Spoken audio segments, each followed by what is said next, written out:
Refraction through glass slab. Refraction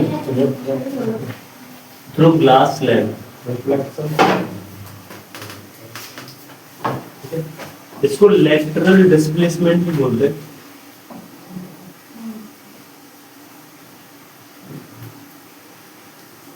displacement,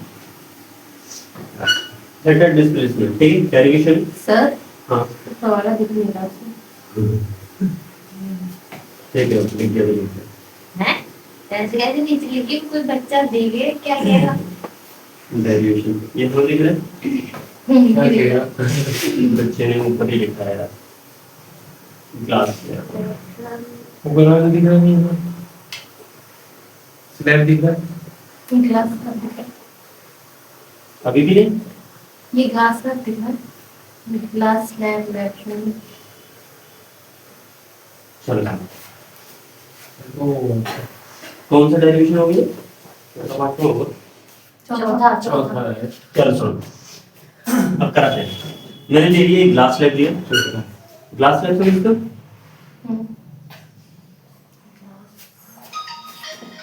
है मेरे पास एक ग्लास स्लैब बाहर रखा हुआ दिखाइए चलो, है सच में? मैंने देख दिया था। इसे लेकर आइए दिखा सर। दे, अरे बाहर चल जाओ। कैसे लेकर आते हैं सर बंद कर दिए ये आते नहीं कुछ आए ये वाली कर लेना फिर समझना से कि यहाँ मैंने रे डाली, ठीक है, इंसिडेंट रे, यहाँ एक नॉर्मल बनाया, नॉर्मल से रियल में सीखी जाने वाली थी क्योंकि रेयर से डेंसर आ रही है, ठीक है, तो डेंसर आ रही है इसका मतलब ये नॉर्मल की तरफ बैठ जाएगी, करेक्ट। इस वाली सरफेस पर टकराएगी, उसके बाद फिर एक नॉर्मल डालेंगे, नॉर्मल से दूर होगी। अब की बार ये डेंसर से रेयर आ रही है, मैं इसको बोल दूंगा ये रिफ्लेक्टिव इंडेक्स 1 n1, ये n2 है और ये फिर दोबारा से n1 है, एयर है, n1 में एयर बोले दे रहा हूँ, नीचे अंदर क्या है ग्लास है, ठीक है। इसका रिफ्लेक्टिव इंडेक्स क्या बना है n2। सर म्यू1 म्यू2 सो n1 वहां पे भी यूज होता है पर यूज करते हैं। n अरे n और म्यू दोनों चॉइस है, सुनो ध्यान से। अब n स्टार्ट करते हैं तो n से एंड करेंगे। कहां जा रही है ये n1 अब यहाँ पर आई, डेंसर से रेयर आ रही है, डेंसर से रेयर आएगी तो ये नॉर्मल से दूर हो जाएगी, करेक्ट है, ठीक है। अच्छा एक चीज देखना जरा, ये रियल में अगर ये नहीं होता तो ये यहाँ से कुछ ऐसे निकल कर जाती, करेक्ट है। हमारी क्लासों में एक्सपेरिमेंट कराया जाता है, एक उधर से लाइन खींची जाती है, उधर से रे डाली जाती है, यहाँ से एक रे डाली जाती है, फिर यहाँ पर एक ग्लास स्लैब रख दिया जाता है। बच्चों को बोला जाता है बेटा पिन लगा के दिखाओ, इस वाली इससे पहले पिन लगाओ, इससे बाद वाली लाइन पर पिन लगाओ, तो बच्चे यहाँ से देखता है। अब यहाँ से देखता है रे तो यहाँ से आ रही थी, रे यहाँ से आने के बाद निकल ली यहाँ से थी, लेकिन यहाँ से निकल के यहाँ से निकल कर आती है, तो बेटा एक पिन यहाँ लगाता है, एक पिन यहाँ लगाता है ना, उसके बाद इसी की सीध में लगता है उसको ये वाले दो पिन यहाँ लगा देता है ना।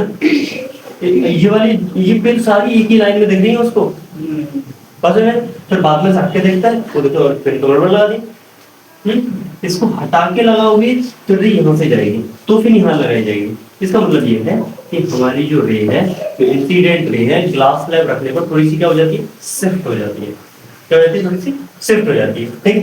अच्छा ये जितनी शिफ्ट होती है इसको लेटरल डिस्प्लेसमेंट इसी को बोलते हैं लेटरल डिस्प्लेसमेंट, डी से दिखाते हैं, ठीक है, डी से रिप्रेजेंट करते हैं, इसी को बोलते हैं लेटरल डिस्प्लेसमेंट,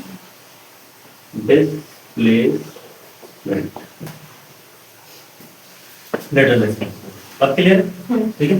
चलो अब यहाँ पर जो एंगल होगा मैं उसको एंगल आई बोलूंगा, नॉर्मल के साथ ये वाला जो एंगल बनेगा ये एंगल आर बनेगा, क्योंकि दोनों नॉर्मल पैरेलल होंगे तो ये वाला आर है तो ये वाला एंगल भी आर ही होगा।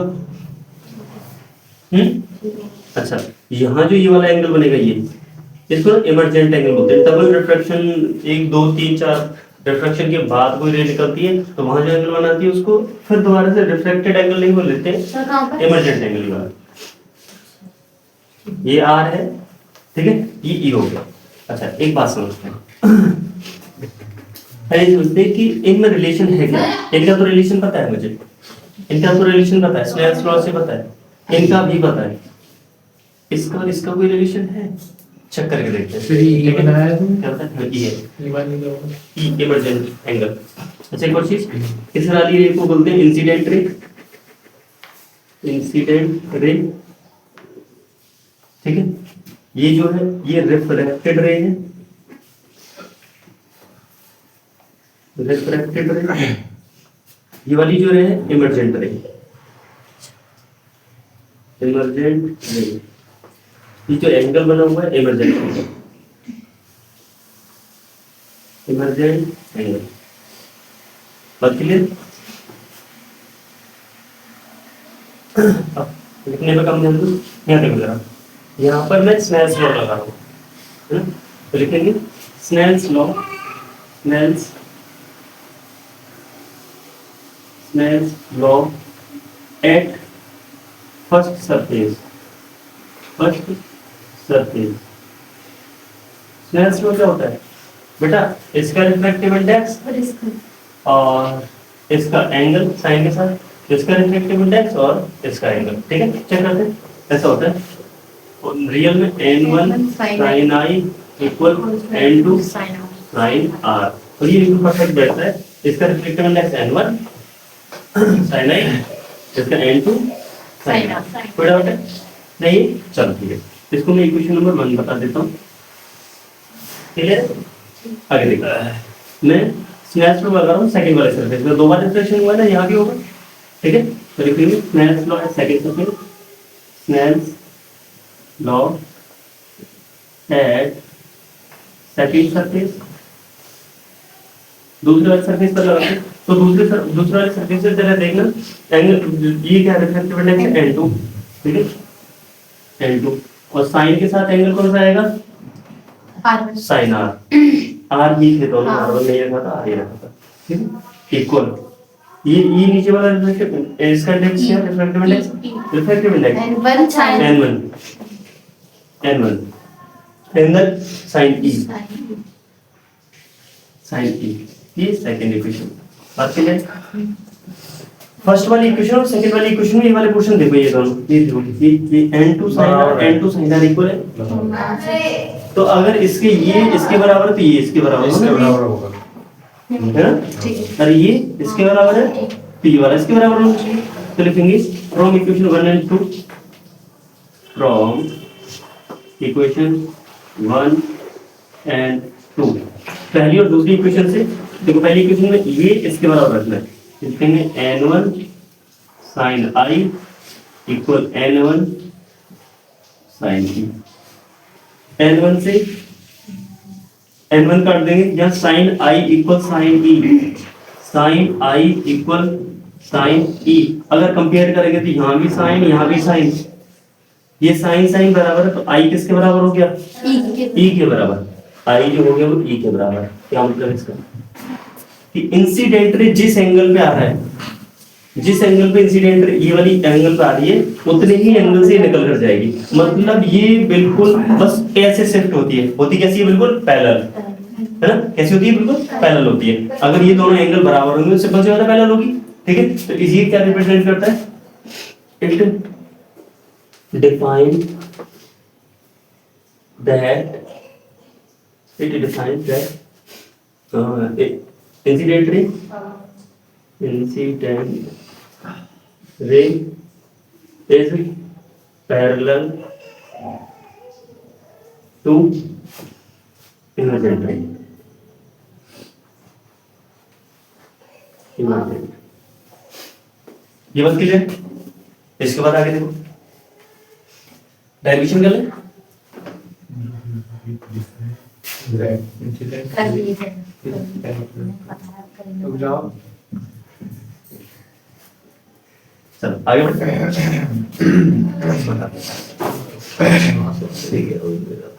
चलो देखो एंगल्स पे काम करते हैं जरा।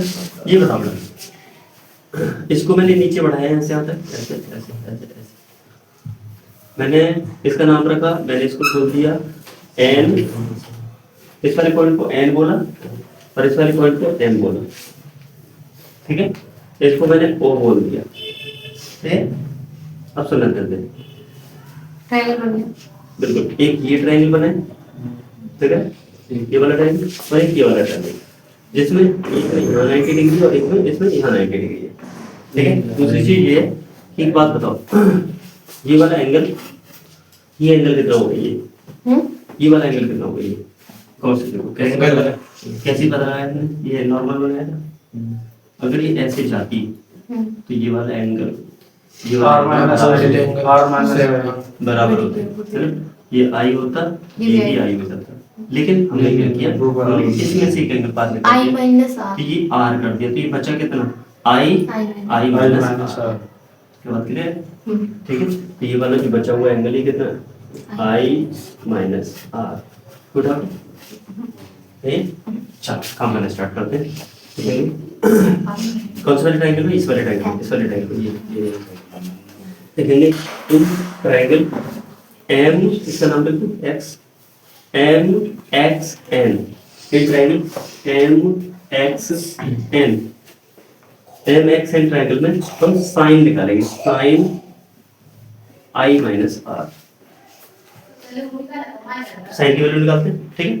साइन का पी अपॉन एच, साइन के अपॉन एच, तो एंगल यहाँ पर है, अगर एंगल यहाँ पी कहाँ होगा, एंगल के सामने वाली साइड को परपेंडिकुलर बोलते हैं, यानी एम एक्स या फिर डी, पहले एम एक्स लिखूंगा, एक सेकंड रुक जाइए थोड़ा सा, कहाँ पर बना आप, M X N, sine, sine I minus R, sine equal होता है पी अपॉन एच। सर ये जो डी लाइन है, अच्छा ये लेटरल यहाँ से यहाँ तक की डिस्टेंस है, मैं एम एक्स की जगह डी ही रख दूंगा, ठीक है। तो साइन पी, साइन होता है पी अपॉन एच, हाइपोटेनस क्या, 90 डिग्री के सामने वाली साइड को हाइपोटेनस कहते हैं, पता है ना हाइपोटेनस, ये यार ये वाली, ये एम एन, एम एन, ठीक है। अब मैं साइड चेंज करूंगा, मैं लिखूंगा sine I minus R equal, ऊपर वाले को एम एक्स को क्या लिखते हैं, एम एक्स यहाँ से आते की डिस्टेंस को क्या लिख देंगे, कहाँ, एम एक्स यहाँ से आते की distance D upon M N, clear है। मैं यहाँ से एम एन की वैल्यू निकाल लूँ तो ये डी की वैल्यू निकालता हूँ, एम एन इधर आ जाएगा तो ये हो जाएगा M N sine I minus R equal D, ठीक है। आप इस वाले ट्रायंगल में आ जाओ जरा, in triangle M O N, M X को डी लिख दिया, क्या लिख देंगे, एम एक्स को डी के बराबर, यहाँ से ऐसे क्लियर, ठीक है। अच्छा in triangle M O N, M O N triangle में, एम ओ एन ट्रायंगल में देखोगे यहाँ से देखो, मुझे ये वाली साइड चाहिए इसमें इन राउंड, है ना, तो मैं ये वाला एंगल, ये वाली साइड, तो cos लगा ले, cos क्या होता है, b upon h, cos b upon h होता है, ठीक है। तो cos r, cos होता है b अपॉन h, तो cos r, cos होता है बेस, बेस कितना हो जाएगा, ये वाला o n upon h m n, लिखने पे ध्यान दो, समझोगे नहीं बढ़ जाएगा। एक चीज समझो, जो ग्लास प्लेट है इसकी जो थिकनेस है मैं t मान रहा हूँ इसको, ठीक है, ये जो विड्थ है इसकी, ठीक। अब देखो ये ओ एन के बराबर होगी क्या, होगी, ओ एन के बराबर ये इतनी होगी, ठीक है। तो मैं ओ एन की जगह लिखूंगा ओ एन इक्वल टी, ठीक, क्या लिखेंगे cos r equal T upon L ले सर, टी मत ली, टाइम लग रहा है मेरे को, एनसीईआरटी में टी ले रखा है, टी रखो, मैंने इधर है, M N equal, M N equal हो जाएगा, ये टी के नीचे आ जाएगा cos, correct, T upon cos r, cos को ऊपर लेके जाएंगे तो एम एन इक्वल क्या हो जाएगा, टी sec r, अच्छा, वन अपॉन cos sec होता है, ठीक है। अब इस एम एन की वैल्यू इसमें पुट कर दो, कहाँ गई, ये इसको इक्वेशन नंबर 1 बना दो, इसको इक्वेशन नंबर 2 लेकिन put M N in equation number first, put M N in equation 1। Equation 1 पहले लिखते हैं। डी इक्वल लिखा हुआ है M N sine I minus R, ठीक है। तो डी इक्वल एम एन की जगह क्या पुट कर दो, एम एन की जगह लेकर आओगे T sec R dot sine I minus R. Important है ये, क्लियर? चलो थोड़ी आगे देर बढ़े। थोड़ी देर समय से मिलते हैं। दीदी हो गया आपके मिलना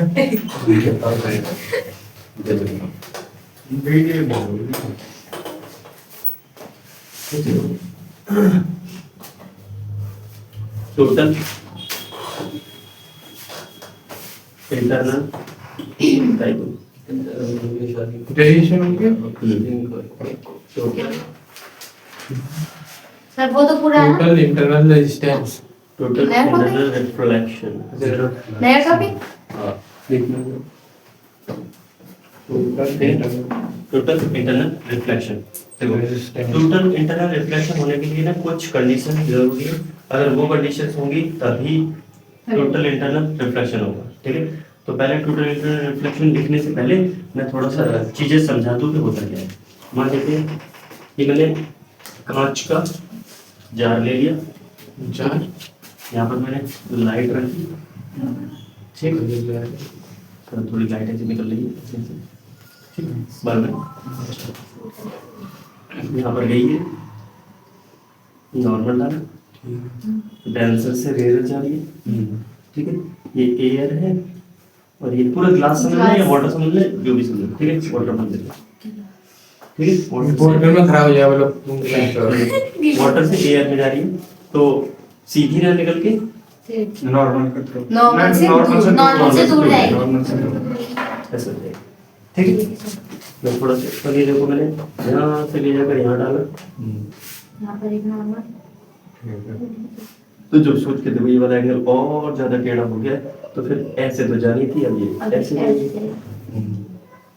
हाँ? एक वक्र निकल जाते हैं और एक टाइम पे बिल्कुल पहले अंदर ही ठीक है। रुक जाओ, तो यहाँ से इस तरीके से नॉर्मल डाला, ये बता तो अब की बार ऐसे जाएगा, ऐसे जानी चाहिए थी, लेकिन अब की बार ऐसे जाएगा एकदम टच करके। अगर ये वाला एंगल इतना हो जाए ताकि जो रिफ्रैक्टेड एंगल है वो 90 डिग्री हो जाए, तो इस एंगल को क्रिटिकल एंगल बोलते हैं। हाँ क्या बोलते हैं? Critical angle. एक ऐसा एंगल जिसके लिए रिफ्रैक्टेड एंगल 90 डिग्री होता है, क्या बोलते हैं उसको? Critical angle. क्या बोलते हैं? क्रिटिकल। ठीक, तो मैं क्रिटिकल एंगल पहले लिखूं, ये बाद में लिखेंगे, ठीक बनाए थे हाँ बनाना पड़ेगा। चलो बना दे एक और रे लेकर जाते हैं, एक और रे लेकर जाते हैं, ठीक है। अच्छा एक और चीज, ये रे बिल्कुल टच करके जा रही है ना, किसको? सरफेस को टच करके जा रही है, ठीक है। तो टच करके जा रही है तो इसको बोलते हैं ग्रेज करना। ग्रेज मतलब घास छापना, सुना? ग्रेजिंग सुना?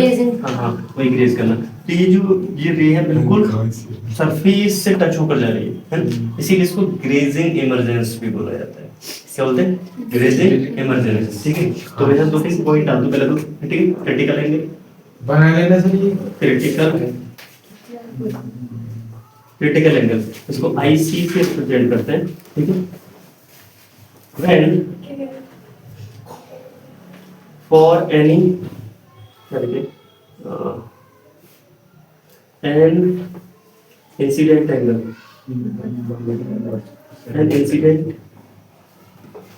Angle for which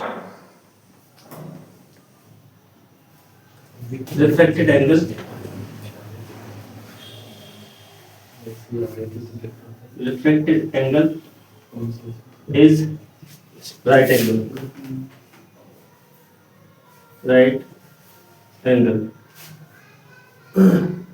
is known as critical angle. It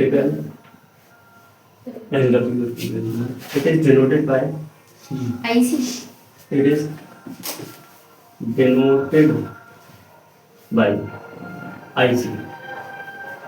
This is denoted by sir IC. अच्छा, इसके लिए कंडीशन है, कंडीशन क्या है इसके लिए? ये कंडीशन ये है कि बेटा ये सिर्फ तभी होगा कब, जब रे डेंसर मीडियम से रेयर मीडियम जाएगी। रेयर से डेंसर में जाने पर कभी ऐसा नहीं होता है, डेंसर से है ना? कंडीशन क्या है? जब रे डेंसर मीडियम से रेयर मीडियम में जाएगी, और ये टोटल इंटरनल रिफ्लेक्शन के लिए भी ये कंडीशन है, वो तभी रिफ्लेक्ट होगी पूरी तरीके से जब वो डेंसर से रेयर जाएगी। तो क्रिटिकल एंगल के लिए कंडीशन क्या है? Only when rare ray goes from denser medium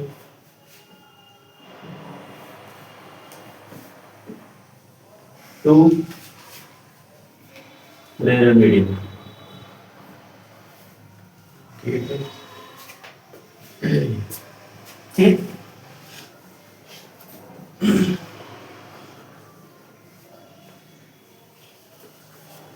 photo photo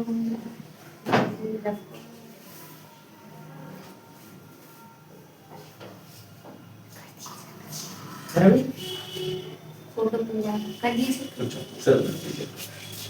जरा चेक कर लेते हैं क्रिटिकल एंगल निकालेंगे कैसे। सुनो ध्यान से, मैंने इसको बोला, इस वाले को बोला रिफ्रैक्टिव इंडेक्स n1, इसको बोला n2, ये जिससे जा रहे हैं उसको n1 बोल रहे हैं। चलो सर के पास, ठीक है, समझ होना चाहिए, ठीक है। तो का फार्मूला नहीं सेट करना है, ठीक है। हाँ, मैंने इसको मैं n1 बोले दे रहा हूँ, इसको मैं n2 बोले दे रहा हूँ, ठीक है। अच्छा, एक चीज खास याद रखनी है कि जो n2 है, n1 जो है और n2 जो है, ये बताओ जरा रिफ्रैक्टिव इंडेक्स किसका ज्यादा होना चाहिए? n1 का। अभी तो डेंसर हो गए, डेंसर रेयर हो जाएगी तो n1 का रिफ्रैक्टिव इंडेक्स ज्यादा होगा n2। बात क्लियर है? ठीक है। अच्छा, आगे बढ़ते हैं थोड़ा सा, यहाँ से स्टार्ट कर दें। यहाँ से स्टार्ट करेंगे तो यहाँ पर ना स्नेल्स लॉ लगेंगे। स्नेल्स लॉ कैसे लगेगा? जो एंगल है उसके साइन रिफ्रैक्टेड एंगल के रिफ्रैक्ट, देखो मैंने लिखा n1 साइन कितना IC है, ये भी डेरिवेशन है इक्वल छोटा सा IC होगा कितना, ठीक है। अच्छा, दूसरा n2 साइन, इसको तो R ही बोलेंगे, बोलेंगे तो R ही रिफ्रैक्टेड एंगल है, ठीक है, एंगल R, ठीक है। अब क्योंकि R 90 डिग्री हो चुका है, ठीक है, इसके आगे जगह 90 रख देंगे तो n1 sign IC equal n2 sign 90। तो ये n1 sign IC equal n2 into 1, ठीक है। तो n1 sign IC equal n2, यहाँ से साइन I की वैल्यू निकालेंगे, साइन IC इक्वल हो जाएगा n2 अपॉन n1।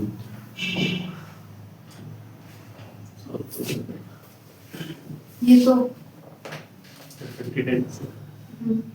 उसी से लिखिए।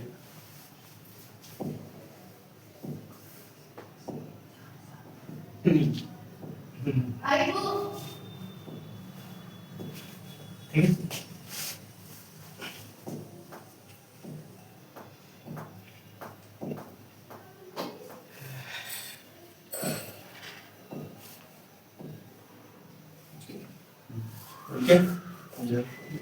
अच्छा सर, वीडियो पोस्ट करके लेकिन क्या नहीं रहते। सर क्या करेंगे?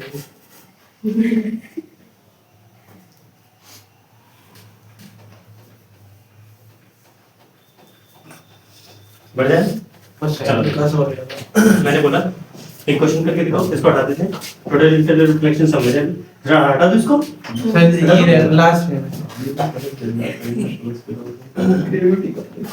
यहाँ से हटा दो सर। हो गया सर, हटा दीजिए। हटा दिए सर। चलो चुप जाओ। सर हटा दिए। एक क्वेश्चन करो, ग्लास लैब है, ऐसे रे जा रही है, यहाँ ये वाला जो एंगल बना है IC बना है, ठीक है, ये ऐसे निकल के जा रही है, ठीक है। इसका रिफ्लेक्टिव इंडेक्स है √2, ये एयर में जा रही है तो एयर का रिफ्लेक्टिव इंडेक्स हो जाएगा 1, ठीक है। फिर चेक कर दो क्रिटिकल एंगल कितना होगा, क्या 90 डिग्री। तो ग्लास का रिफ्लेक्टिव इंडेक्स √2, एयर में जा रही है, इसका रिफ्लेक्टिव इंडेक्स 1, ठीक है, ये क्रिटिकल एंगल है, तो बताओ क्रिटिकल एंगल कितना होगा? क्रिटिकल एंगल आईसी की value sir root 2 side AC में दे दो। करके देख लो, उल्टा पुल्टा कर दो वरना उल्टा पुल्टा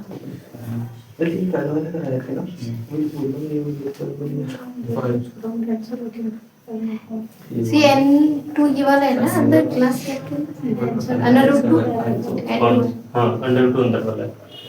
तो स्नेल्स लॉ लगा दो, नहीं आ रहा तो 1/√2 किसकी कुछ मत करो, अरे स्नेल्स लॉ लगा दो ना।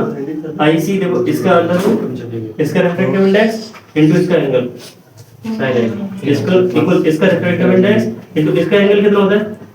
sin 90 होता है ना, तो sin 91 हो जाएगा। तो under root 2 sin i equal ये 1 हो जाएगा, तो sin i equal 1 upon under root 2। ठीक है, तो यहाँ से i कितना हो जाएगा जरा बताओ? किसकी वैल्यू साइन में 45 सब बेकार। 45 sin 45 sin से sin, तो i कितना आ गया 45 डिग्री। ठीक है, बात के लिए आगे बढ़े, आगे बढ़े। सही से सुनना है। सो 1/2 किसकी होती है? 1/30 होती है। एक और कभी जरा, ये ग्लास स्लैब है, यहाँ से रे निकली और क्रेजिंग इमर्जेंस मान लेते हैं, इसका रिफ्रैक्टिव इंडेक्स है 2, इसका रिफ्रैक्टिव इंडेक्स है अंडर रूट 3। क्रिटिकल एंगल बता देगा कितना होगा? जल्दी टाइप करो।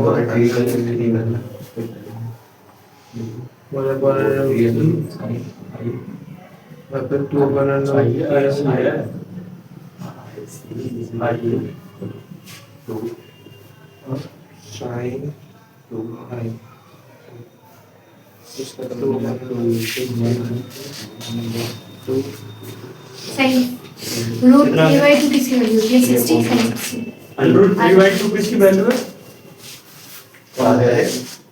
2/3 आएगा भाई। 60 सही।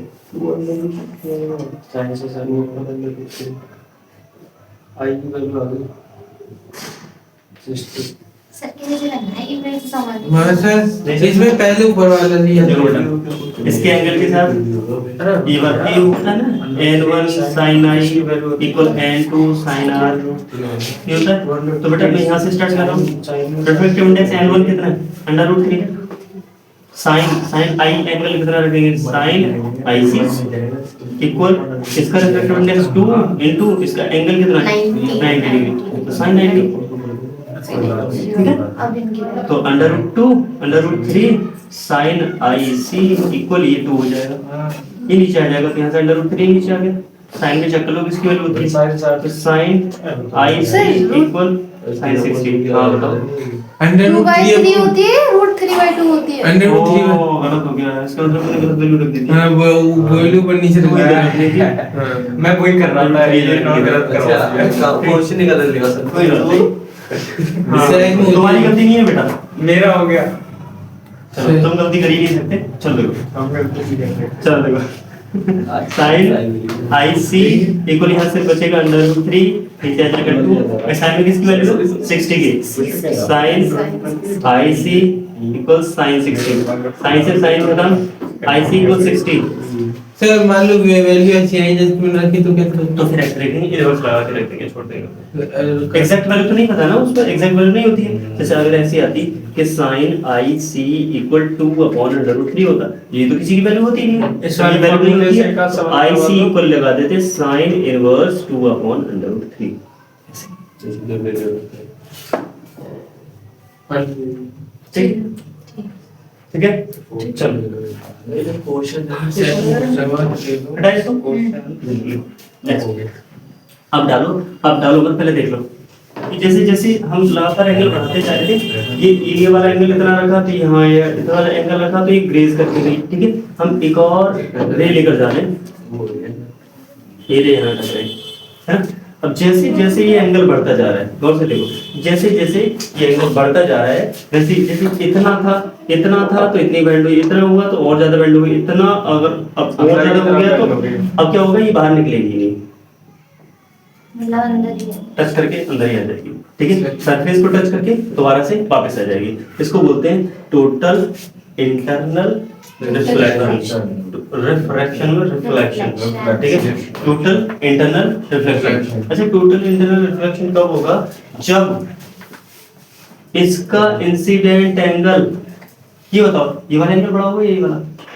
कौन सा? ये बड़ा होगा ना, ये बड़ा होगा ना, ये बड़ा होगा ना। तो ये वाला जो एंगल है, ये वाला जो एंगल है आई, अगर इस क्रिटिकल एंगल से बड़ा हो जाता है, क्योंकि क्रिटिकल एंगल पे तो टच करके जाती है, क्रिटिकल एंगल पे टच करके जाती है, और क्रिटिकल एंगल से थोड़ा सा और बड़ा करेंगे तब वो टोटल इंटरनल रिफ्लेक्शन होगा, ठीक है। तो क्या बोलेंगे कि अगर इंसिडेंट एंगल क्रिटिकल एंगल से बड़ा हो जाए, अगर इंसिडेंट एंगल, इंसिडेंट ये वाला एंगल इस वाले एंगल से बड़ा हो जाता है, और इसी के बराबर होता है, टच करके जाती है ये भी, लेकिन एंगल थोड़ा सा बड़ा हो गया, उससे बड़ा हो गया, उससे बड़ा हो गया, तो ये भी बाहर नहीं जाएगी, अंदर ही रिफ्लेक्ट हो जाएगी।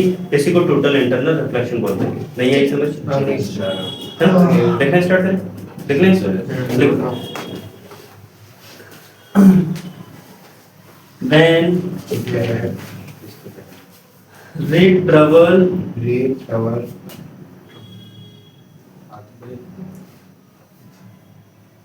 when ray travel from denser medium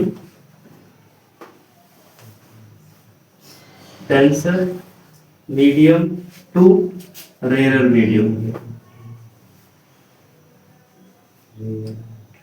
when ray travel from denser medium to rarer medium, then incident angle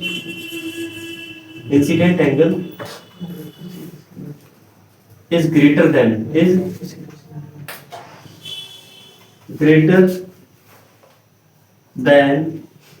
critical angle.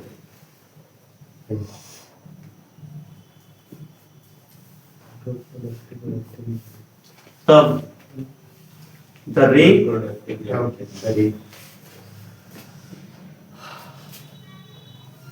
do not refract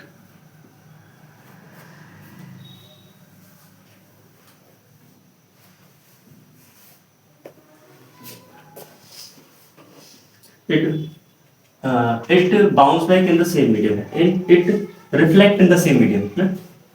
It reflect in the same medium. इस फिनोमेना को क्या बोलते हैं? Total internal reflection बोलते हैं, ठीक है। This phenomena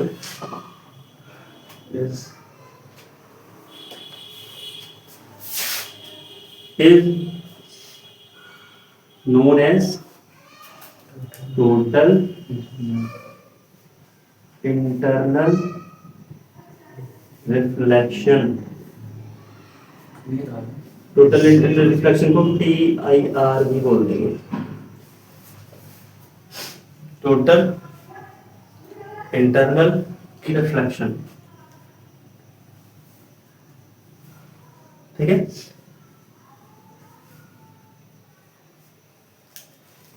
total internal reflection होने के लिए दो कंडीशन होना जरूरी है। क्या? सबसे पहला, रे डेंसर मीडियम से रेयर मीडियम में जाए, है ना। दूसरा, इंसिडेंट एंगल क्रिटिकल एंगल से बड़ा हो, तब ही क्या होगा? टोटल इंटरनल रिफ्लेक्शन होगा, ठीक है। तो देखो कंडीशंस, ये क्या लिखा है? उसकी डेफिनेशन के बारे में देखो। कंडीशंस, पहली कंडीशन क्या कि रे हमेशा कहां से जानी चाहिए? डेंसर मीडियम से रेयर मीडियम, ठीक है।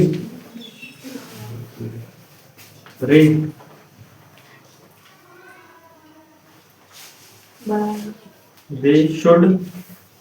should be travel from denser medium to rarer medium, denser medium to rarer medium, पहली बात, ठीक है। दूसरी बात ये है कि जो इंसिडेंट एंगल है वो क्रिटिकल एंगल से बड़ा होना चाहिए, ठीक है। Incident angle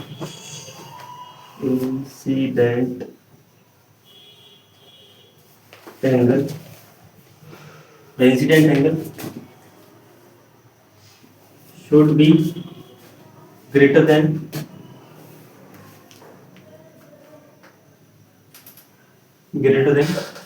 IC.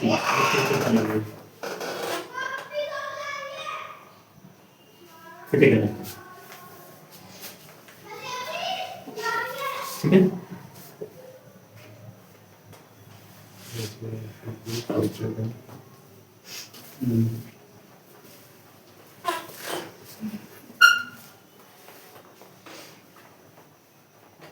बड़ा है Yes.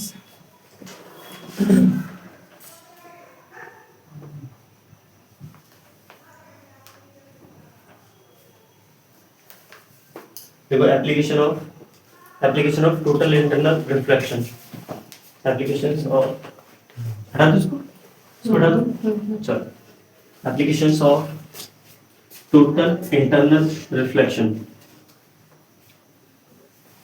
सही कहाँ का use होता है? इम्पोर्टेंट टॉपिक है ना।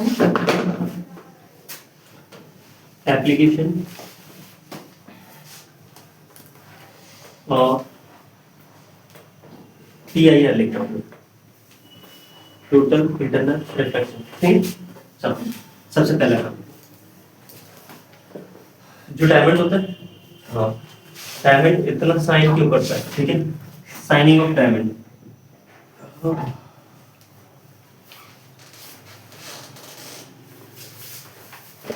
साइनिंग ऑफ डायमंड उसका रीजन होता है उसकी आकृति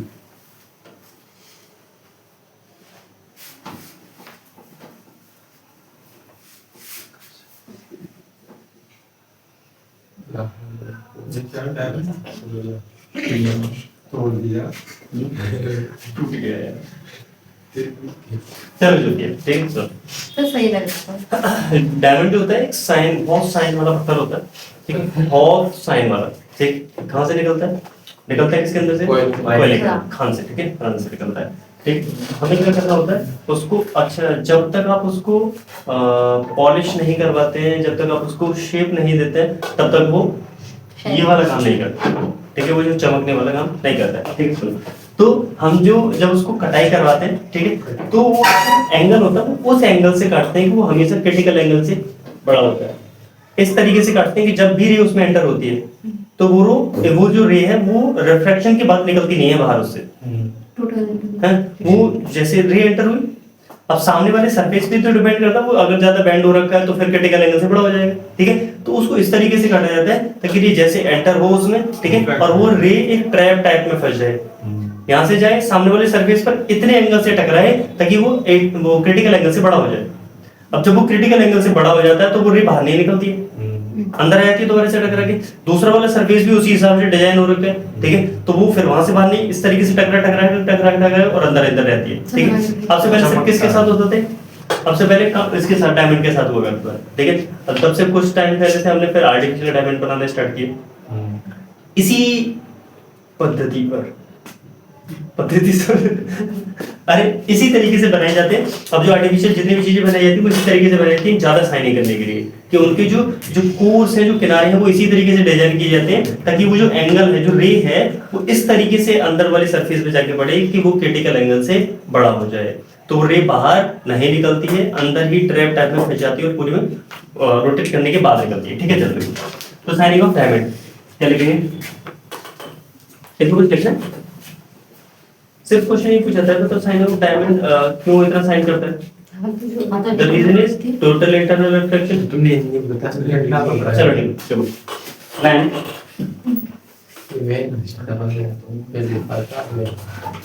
When ray enter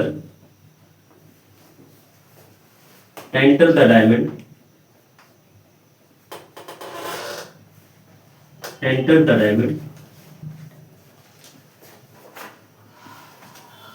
its edge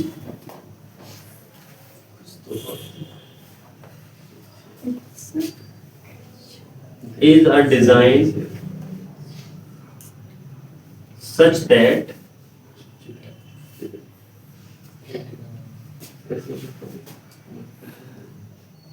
the ray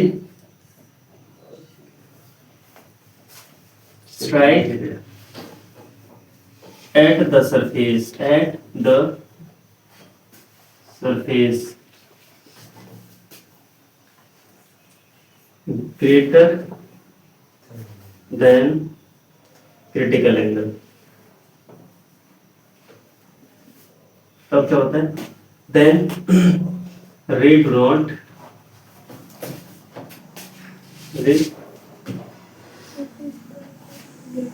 do not go out from the diamond due to total internal reflection. ठीक है, due to total internal reflection.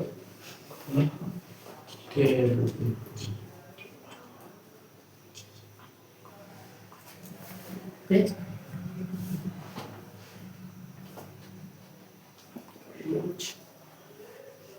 छोटा दिखता है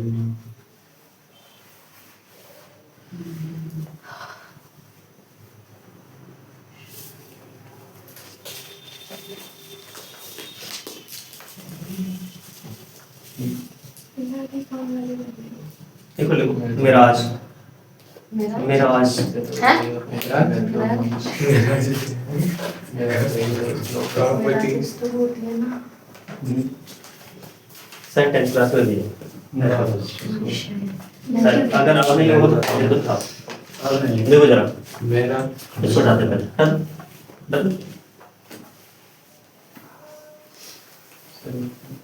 होता क्या है इसके लिए भी कुछ सिचुएशंस की जरूरत होती है जैसे मान लेते हैं कि रेगिस्तानी जमीन है अच्छा हाँ वही मैं ठीक है और यहाँ पर एक पौधा खड़ा हुआ है क्या खड़ा हुआ है पौधा ये पेड़ लग रहा है मुझे तो राजस्थान से पेड़ कैसे हो सकता है? तो अच्छा खासा पेड़ बता रहा था खराब है बिल्कुल सही माना राजस्थान बदल गया है। अरे तो फिर वो राजस्थान पेड़ मतलब नाम से ठीक है यार जो भी है ठीक है सुनो सही है। ठीक है कोई प्लांट है छोटा मोटा ठीक तो अगर हम बहुत ज्यादा डिस्टेंस से देखते हैं ठीक है बहुत ज्यादा डिस्टेंस से देखते हैं यहाँ पर एक बंदा खड़ा हुआ है ठीक है अच्छा मैंने एक चीज सीखी थी मतलब ये बंदा है हाँ ऐसे हाँ रुक जाओ ऐसे ऐसे ये बंदा टेढ़ा क्यों है कोई चल नहीं जा रहा वो बाहर आए चलन रहा चलो ठीक है सुनो सुनो सुनो ए बस सुनो तो ये इधर से आ रहा है तो ये जो रे है यहाँ होता क्या है यहाँ पर ये जो मीडियम है हाँ, मीडियम वो है उसमें- ठीक है ध्यान सुनो इसमें ना लेयरिंग होती रहती है कैसी होती है लेयरिंग रहती है लेयरिंग में क्या होता है कि जो ग्राउंड वाला इस तरीके से जो गर्मी होती है ना गर्मी में ऊपर वाला पोर्शन ज्यादा गर्म होता है और लोअर वाला पोर्शन जो है कम गर्म होता है ठंडा होता है ठीक है तो होता क्या है देखो इस ग्राउंड तरीके से- सुपर वाला ऐसे ठीक है हाँ नीचे वाला मतलब ग्राउंड के पास वाला और ऊपर वाला और ज्यादा गर्मी क्योंकि गर्म हवाएं गर्म होने के बाद क्या हो जाती है ऊपर हो जाती है ठीक है अच्छा सुनो ये रे आ रही है ये रे जैसे इस तरीके से चलती है ना इस तरीके से चलती है तो ये रिफ्रैक्शन के हल्का हल्का रिफ्रैक्शन के कारण ये नीचे की तरफ बेंड होती जाती है यहाँ नीचे फिर यहाँ नीचे हवा की वजह से नहीं ये जो लेयरिंग हो रही है ठीक है रिफ्रैक्शन अरे रिफ्रैक्शन कब चेंज होता है रिफ्रैक्शन क्या जब होता है medium जब मीडियम चेंज होता है ना तो मीडियम चेंज होने की वजह से ये लगातार नीचे की तरफ जब ये जितनी करीब तक आ पाती है ना यहाँ आ जाती है रे है ना और इंसान इन रे को यहाँ ना कैप्चर करके यहाँ देख पाता है फिर इस तरीके से यहाँ दिखती है फिर हाँ इंसान को। हाँ मेरा में होता कुछ है दिखता कुछ और है ना तो ये इस इंसान को रे तो यहाँ से आ रही है तो इस इंसान को ना ऐसे लगता है कि ये रे कहीं पीछे से ऐसे आ रही है ऐसे है ना तो ये आ तो इसके टॉप से रही थी तो ये टॉप यहाँ दिखता है इसका ऐसे और फिर कैसा लगता है टॉप ऐसा लगता है कि ये नीचे की तरफ है ठीक है जब थोड़ा करीब आ जाता है तो ये ऐसा लगता है कि यहाँ कुछ पानी वाली टाइप है ऊपर वाली चीज जमीन में नीचे तभी तो दिखती है अरे ऊपर वाला चीज अगर यहाँ पानी भर दिया तो नीचे दिखेगा अच्छा है ना तो ऐसा लगता है ना ये क्या इल्यूजन होता है क्या होता है ऑप्टिकल इल्यूजन बोलते हैं इसको क्या होता Optical है illusion। ऑप्टिकल इल्यूजन रेगिस्तानों में सब बहुत होता है कि बहुत दूर से ऐसा लगता है कि गाड़ी से पानी चल रहे हैं है पानी है वहां पर लेकिन वहां जाके देखते हैं तो वहां कुछ नहीं होता है ठीक है वहां जाके देखें कुछ नहीं होता वहां पर ठीक है तो लगता क्यों है वो इसी वजह से लगता है कि वो रेज ग्राउंडेड होकर तब आके आपके पास आती है तो आप पीछे की तरफ रे बैकवर्ड तरीके से जाती है तो ये यहाँ पर दिखता है ये चीज तो जितनी ऊपर वाला portion। जितनी हवा वो तो नहीं जाता उतना ही जाता क्लियर है ठीक है, तो लिखो it is a banana. It is optical illusion.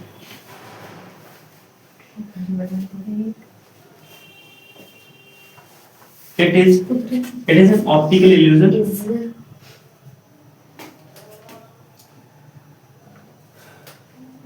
It happens in desert areas.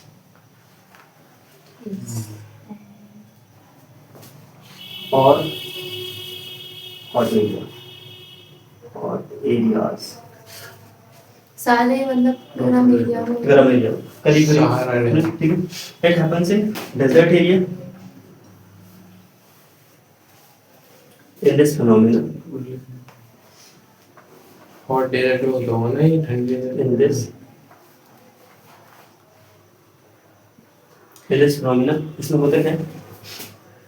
Miraj In this phenomenon, हाँ इसी में मिराज है, ठीक है. In this phenomenon, we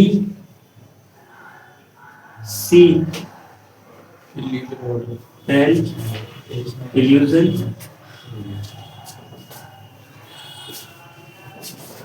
such that the buildings, the plants, or other objects